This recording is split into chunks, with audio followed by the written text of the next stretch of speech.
Good afternoon, students. Today we will discuss about the measures of central tendency. In the previous class, also discussed about the measures of central tendency. So, again, just see about the measures of central tendency. The researchers collect the values of any variables under study. Researchers क्या करते हैं?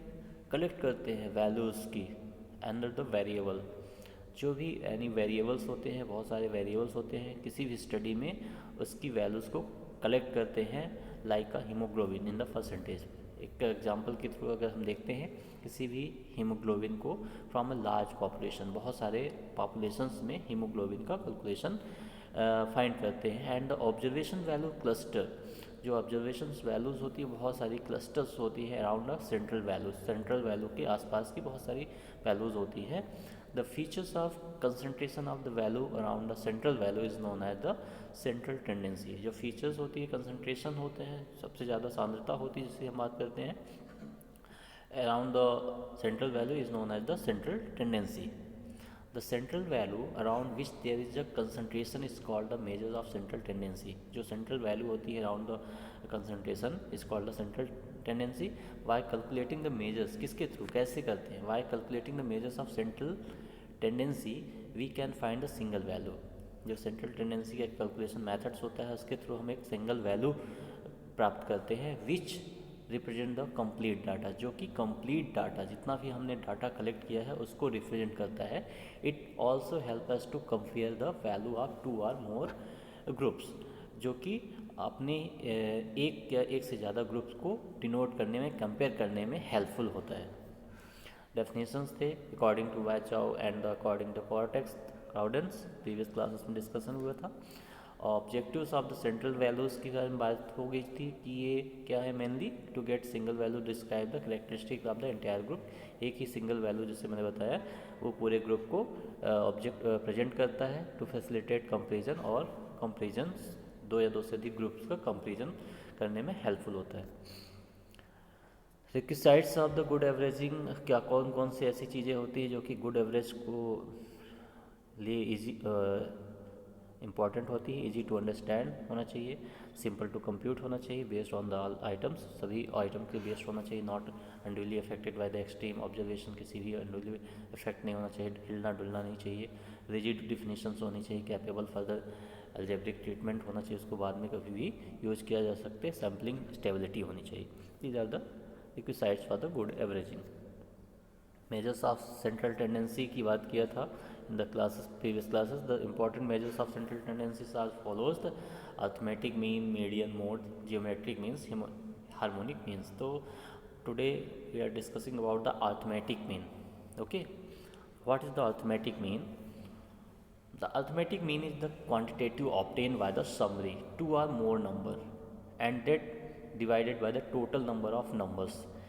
Arithmetic means का मतलब होता है कोई भी quantity, किसी भी मात्रा को ऑब्टेन बाय समराइज टू और मोर नंबर्स, दो या दो से ज़्यादा नंबर्स को, and divided by the total number. फिर उसके बाद जो जो टोटल नंबर्स होते हैं, पहले से जैसे एग्जांपल के थ्रू हम बताएंगे नेक्स्ट अभी कि कैसे दो या दो से ज़्यादा नंबर्स को हम सम करते हैं एंड कितने टाइम्स वो नंबर्स आए हैं उससे हम उसको डिवाइड करते हैं, numbers of numbers. Okay, it is also known as average of average value, इसको हम एवरेज ऑफ एवरेज वैल्यू के नाम से भी जानते हैं। द मीन और average is probably the most commonly used method of describing central tendency. जो मीन है ये सबसे ज़्यादा यूज होने वाला मेथड है सेंट्रल टेंडेंसी के लिए। Mean is a computed by dividing the sum of the value. Mean को हम एग्जाम्पल के थ्रू कैसे या फार्मूला के थ्रू कैसे रखते हैं? Mean is the computed by dividing the sum of the value, जितनी भी वैल्यू होती है उसके बाद डिवाइड करते हैं sum of the value, total number of the values. Arithmetic mean is represent by the X bar, इसको एक्स बार्स के रूप में डिनोट करते हैं। तो इसका फॉर्मूला है X bar equal to sum of the value, जितनी भी वैल्यू थी उसको टोटल कर दिया, सम कर दिया, जोड़ दिया, एंड डिवाइडेड बाय द, ये आप देख सकते हैं, ये divided by the sigma X. जो सिग्मा एक्स है यानी कि जो टोटल नंबर ऑफ वैल्यूज़ है। ओके, तो sigma X number of the value N, तो सम ऑफ वैल्यू को डिवाइड कर देते हैं total number of the value से। क्लियर? तो एग्जांपल के थ्रू आप देख सकते हैं, the haemoglobin level of the 10 womens are given here. 10 womens का हीमोग्लोबिन नंबर दिया गया है, that is 12.5, 13, 10, 11.5, 11, 14, 9, 7.5, 10 and 12. These are the 10 numbers of women's the values. Okay, तो the mean hemoglobin of the sample of women will be calculated as follow। कैसे हम follow करते हैं mean sample of womens का? Formula है X bar equal to sum of the value. Sum of value जो जितने भी नंबर, इसे 10 नंबर्स दिए हैं उनको हम जोड़ देंगे, सम कर देंगे, and the upon the number of values. फिर उसके बाद क्या करेंगे, नंबर ऑफ वैल्यू, कितने नंबर्स उसमें दिए गए हैं। तो 12.5 प्लस 13 सबको एक बार में जोड़ दिया, उसके बाद डिवाइड कर दिया। टोटल कितने बार आए थे फ्रिक्वेंसीज किया है, 10 वुमेन्स हैं, तो डिवाइड कर देंगे 10 से। तो 110, ये वैल्यू आप देख रहे हैं 110.5 डिवाइड बाय 10, तो इसका जो ग्रॉस वैल्यू आया वो आ गया आपका दिस पॉइंट के 11.05। The mean haemoglobin of the study sample is 11.5। जो मीन हम देख रहे हैं, जिसको हम सेंट्रल वैल्यू या बीच की वैल्यू देखते हैं, वो है एवरेज वैल्यू। अपन बोल सकते हैं इसको कि जितनी भी वुमेन्स है 10 में से सैंपल लिए हम, उसमें से लगभग सबका 11.5 के करीब ब्लड हीमोग्लोबिन है। तो ये एक तरह का पूरे जो अपने डेमोग्राफिकल वेरिएबल्स जितने भी हम लिए हैं उनमें से एक मीन वैल्यू यानी कि एक सेंट्रल वैल्यू निकल के आ गई कि ये डिनोट करता है the mean haemoglobin of the study sample 11.5। इससे पता चलता है कि एक एवरेज वैल्यू लगभग वुमेन्स का हीमोग्लोबिन 11 है। किसी का इसमें आप देख रहे होंगे 12.5 है और 13 है, किसी का बिलो 10 भी है, 9 है, 7.5 भी है, लेकिन एवरेज में हम देखते हैं तो वो पहुंचता है 11.5। सेकेंड मीन कैलकुलेटिंग क्या है? Calculating arithmetic mean from discrete frequency. अगर डिस्क्रीट फ्रिक्वेंसी दी गई है, एक से ज़्यादा फ्रिक्वेंसीज हैं, तो उस कंडीशन में हम कैसे इसको मीन निकालते हैं, इसको हम डिस्कशन करते हैं। In describe frequency table the mean is calculated using the following formula. X bar equal to summation X F, sum कर देंगे एक्स एफ को, and divide by summation F, where X corresponding value variables, जो corresponding value variables है या समान जो variables हैं उसकी एंड एफ फ्रिक्वेंसी, और कितने बार वो आया है frequency means denoted with F. For example the following data given, यहाँ पे एक डाटा दिया गया है जिसमें 100 एडोलेसेंट गर्ल्स हैं विच द मीन एज, उसमें से हमें फाइंड करना है मीन एज क्या होगी उसमें। तो इसमें जो एक्स है करस्पॉन्डिंग वैल्यू 16 है, 17 है, 18 है, 19 है। अलग अलग एज ग्रुप की गर्ल्स हैं, 16 साल, 17 साल, 18 साल, 19 साल। अब उसमें से कितने नंबर, 16 साल के कितने स्टूडेंट्स हैं? ओके, तो इसमें नंबर ऑफ स्टूडेंट्स दिया है, इसमें देख पा रहे हैं आप यहाँ पे नंबर ऑफ स्टूडेंट्स एफ जिसको हम बोलते हैं, या फ्रीक्वेंसी कितने टाइम, फ्रीक्वेंसी मतलब बार बार आना, फ्रीक्वेंसी टाइमिंग। तो 16 जो एज की गर्ल्स हैं वो 35 हैं, 17 जो है 31 है, 18 जो है 20 है, 19 एज की जो है वो 14 है। ओके, तो इसको हम क्या कर दिए, इसमें बोला है फॉर्मूला के अकॉर्डिंग जो भी एक्स वैल्यू है उसको हम निकाल लेते हैं X F, summation F. Okay, तो where the X is corresponding value, variable is frequency F, तो इसको समेसन एफ बोल दिए।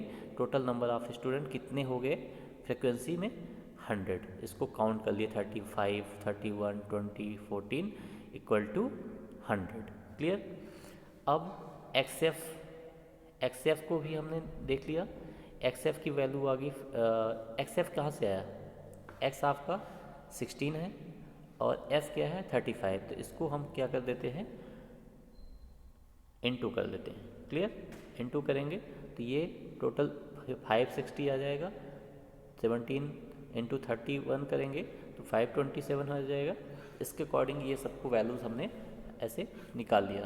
Then summation X F equal to 1713 1713 इसका टोटल वैल्यू हो गई एक्स एफ की वैल्यू। इधर अपन ने एफ निकाला था फ्रिक्वेंसी, अब यहाँ पे एक्स एफ की वैल्यू दोनों एक्स और एफ को काउंट करके इसको हम एक्स एफ वैल्यू निकाल दिए, तो वो हो गया 1713 1713। यहाँ पे फॉर्मूला है X bar equal to summation X F, summation X F जो कि इसमें आप देख पा रहे हैं 1713 की वैल्यू है, divide by summation F total frequency 100। Clear? तो ये 1713 डिवाइड बाय 100 कर देंगे तो इक्वल टू हो जाता है इसका 17.13। Therefore mean age of the adolescent in group is 17.13 years. जो मीन वैल्यू है, एवरेज वैल्यू है, वो लगभग कितनी है एडोलेसेंस की? 17.13 साल। क्लियर? ये आपका arithmetic mean calculating by the discrete frequency, अलग अलग फ्रिक्वेंसीज में दी गई हैं, अलग अलग नंबर्स जो लोग हैं एज के लोग हैं उसकी फ्रिक्वेंसीज के बारे में अगर दिया गया है तो इस तरह से हम इसकी मीन वैल्यू निकालेंगे। And the calculating another type of mean, calculating arithmetic mean from the continuous frequency table. एक से ज़्यादा फ्रिक्वेंसी टेबल्स हैं तब कैसे निकालते हैं? In case of continuous frequency table mean can be calculated by the following formula. तब हम कैसे निकालते हैं मीन्स को? X bar equal to summation X F, जो समेसन एक्स एफ है यानी सम करना है एक्स एफ को डिवाइड बाय समेसन एफ, जो फ्रिक्वेंसी वैल्यू होती है। पहले तो इधर एक्स एफ कर लिए टोटल, और सेम जैसे अपन ने इसके पहले डिस्क्रीट वैल्यू की किया था उसी प्रकार से कंटिन्यूस फ्रिक्वेंसी टेबल करेंगे, लेकिन इसमें कुछ मिड पॉइंट लोअर लिमिट्स वगैरह भी होंगे, उसको भी अभी समझ लेंगे कैसे होगा। तो where the X is mid point of class intervals, अब हमारे बीच में क्लास का इंटरवल्स भी आएगा, एग्जांपल्स के थ्रू और क्लियर होगा आपको। And F is corresponding, F is corresponding regular जो आने वाले हैं पॉइंट्स हैं, फ्रिक्वेंसीज हैं। Mid point of the class interval is calculated by the following formula. इसको हम इस फार्मूला के थ्रू कैलकुलेट करते हैं। Mid point equal to lower limit, जो सबसे कम होगा, प्लस अपर लिमिट सबसे ज़्यादा, डिवाइड बाय 2, उसको 2 से डिवाइड कर देंगे, जो भी वैल्यू आएगी उसको कहते हैं मिड पॉइंट। तो ये एग्जांपल के थ्रू आप देख सकते हैं। For example calculating the mean age of the following groups of peoples. तो क्लास इंटरवल्स एज दिया गया है इसमें, उसमें क्या था इसके पहले वाले में एक लिमिटेड एज दी गई थी 15, 20, 23, लेकिन इसमें एक एवरेज एज भी दे दी गई है कि 15 से 20 साल के जो लोग हैं एज के लोग हैं उनमें से कितने हैं, 20 से 25 साल के जो लोग हैं उनमें से कितने लोग हैं, और 25 से 30 के कितने हैं उसमें कितने लोग हैं, इसके अकॉर्डिंग इसमें बनाया गया है। तो क्लास इंटरवल 15 to 20, 15 स्टूडेंट्स हैं, 20 to 25 में हैं 20 स्टूडेंट, 25 to 30 40, 30 to 35 में जो है पीपल्स हैं, जितने नंबर्स हैं वो 60 है। तो इसमें सम एफ सेम निकाल लेंगे नंबर ऑफ पीपल एफ का, तो इसको 135 जोड़ दिए, समेशन कर दिए, तो वो 135 आ गया। इसका मिड पॉइंट निकालने के लिए मैंने बताया इसको फार्मूला, जैसा कि आप mid point lower limit plus upper limit divide by 2। तो ये लोअर लिमिट इसमें क्या हो गई 15 प्लस 20, 15 प्लस 20 कर दिया lower limit plus upper limit. तो ये जो जितना भी वैल्यू आ रहा है उसका डिवाइड कर दिया 2 से, तो इससे मान लो 20 10 कितना हुआ 35 को 2 से डिवाइड कर दिया 17.5 आया उसके बाद। ठीक है, तो ऐसे ही 25 को प्लस कर दिया, फिर डिवाइड बाय 2 कर दिया, तो उसका वैल्यू आया 22.5। 25 प्लस 30 कर दिया तो उसकी जो वैल्यू आई डिवाइड बाय 2 कर दिया तो 27.5 ही हमने मिड पॉइंट निकाल दिया अकॉर्डिंग टू फार्मूला। ये जो आपको फार्मूला दिया है इसके आधार पर हमने मिड पॉइंट निकाला एंड मिड पॉइंट को रख दिया। ठीक है, अब जो मिड पॉइंट है वो हमारा एक्स हो गया। जो पहले क्लास इंटरवल एच था हम प्रीवियस में मेथड में देखा था कि एक्स वैल्यू यहाँ पे थी, लेकिन अब ही क्या हो रहा है, एक्स वैल्यू मिड पॉइंट हो गई। क्लियर? तो अब हम एक्स एफ कर रहे हैं, मल्टीपल कर रहे हैं, तो मिड पॉइंट और एफ नंबर ऑफ पीपल्स, तो इसका दोनों का जो मल्टीप्लिकेशन होगा वो हो जाता है 262.5 and second one is a 450, third one 1100, third fourth one is a 1950। तो इसका हमने फिर वही फार्मूला, सेम फार्मूला लगा दिया, X bar equal to summation X F divide by summation F equal to, इसमें देख रहे हैं 3762, इसको समेसन एक्सेप्ट किया था, जो एक्सेप्ट की वैल्यू है उसको जोड़ दिया था, तो इसमें 3762.5 आया।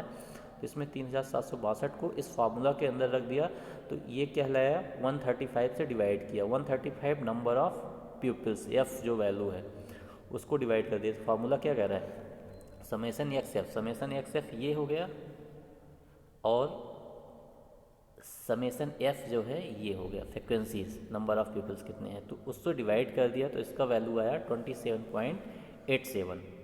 Clear? Therefore the mean age of the pupil is the group will be 27.87 year. तो इसका जो मीन एज है, जो क्लास इंटरवल्स एज के अकॉर्डिंग हमने देखा था, उसकी जो मीन एज वैल्यू कहला गई वो या स्टूडेंट्स की, गर्ल्स की, वो हो गई 27.87 ईयर, 27 साल लगभग इनकी एज है, जो मीन वैल्यू या मिड वैल्यू कहलाएगी। Clear? Now the merits of the arithmetic mean. कौन ऐसे क्या मेरिट्स हैं, या अरिथमेटिक मीन्स में कौन सी मेरिट्स कहलाती है, अच्छाइयाँ क्या हैं? It is a simple average to understand and easiest compute. एक तरह का सिंपल मेथड्स होता है जो इजली समझ में आता है, उसको गणना किया जा सकता है। It is affected by the value of each item to series, ये सभी आइटम्स और सीरीज को इफेक्ट करता है। It is defined by the fixed mathematical formula with the result that inspect of the whoever computed the average gets the sum answer, जो कि जो भी वैल्यूज़ होती है उसकी एक एवरेज रिस्पेक्टिव whomever वैल्यू होती है, कंप्यूट कर सकता है एवरेज को कहीं भी some answer, and it can be treated algebraic. Same जैसा हमने बताया था कि सबसे पहले कैसे होना चाहिए मीन वैल्यू, तो एल्जेब्रिक है, बाद में इसको हम कहीं भी स्टडी पे यूज कर सकते हैं। It is reliable method of the calculating average, calculate value to the not based on the position of the series. Demerits क्या हो सकते हैं इसके, very small and very large items usually affected the value of average. बहुत ज़्यादा अगर numbers हैं या बहुत कम नंबर्स हैं तो उसके लिए मीन वैल्यू ये जिस तरह से निकाल रहे हैं, जैसे मान लो 10 ही लोग हैं अपन ने जैसे बताया कि, और उसमें से चेंजेस बहुत ज़्यादा है, किसी के हीमोग्लोबिन में 5 ऐसे हैं कि जिनकी हीमोग्लोबिन बिलो 7 है, ठीक है, यानी कि वो एनीमिक पेशेंट है, और 5 स्टूडेंट्स ऐसे हैं जिनकी वैल्यू 12 एबव है। तो इसकी जो मीन वैल्यू है अगर उसमें देखेंगे तो हमें फिर एवरेज उसके अकॉर्डिंग निकलेगा, तो 7 या 8 पॉइंट, तो इसमें हमें एग्जैक्ट वो नहीं निकल पाएगा कि इतना एवरेज सही है, तो इससे डिस्टर्बेंस भी हो सकता है। तो ये अगर बहुत ज़्यादा शॉर्ट अमाउंट के लोग हैं या लार्ज पॉपुलेशंस हैं या फिर बहुत ही स्मॉल ग्रुप है तो इसमें प्रॉब्लम्स आ सकती हैं या इसकी वैल्यू एग्जैक्ट नहीं होगी कर सकती। In the distribution with the open ends classes value of mean can not be computed without making assumptions. अगर ओपन एंड क्लासेस का वैल्यू मीन कैन ज़्यादा distribution, if the distribution with the open and, अगर open and की बात करते हैं classes का, तो यहाँ पे कंप्यूटेड जो मार्किंग होती है विदाउट एजम्पशंस के वो सही नहीं होगी। It is not always good measure of the central tendency. हमेशा ही ये अच्छा मेजर्स नहीं होते हैं सेंट्रल टेंडेंसी मापने के लिए, इसलिए हमें दूसरे मेथड्स के भी यूज किया जा सकता है। मेथड्स के बारे में नेक्स्ट क्लासेस में अपन डिस्कशन करेंगे। Okay, thank you class.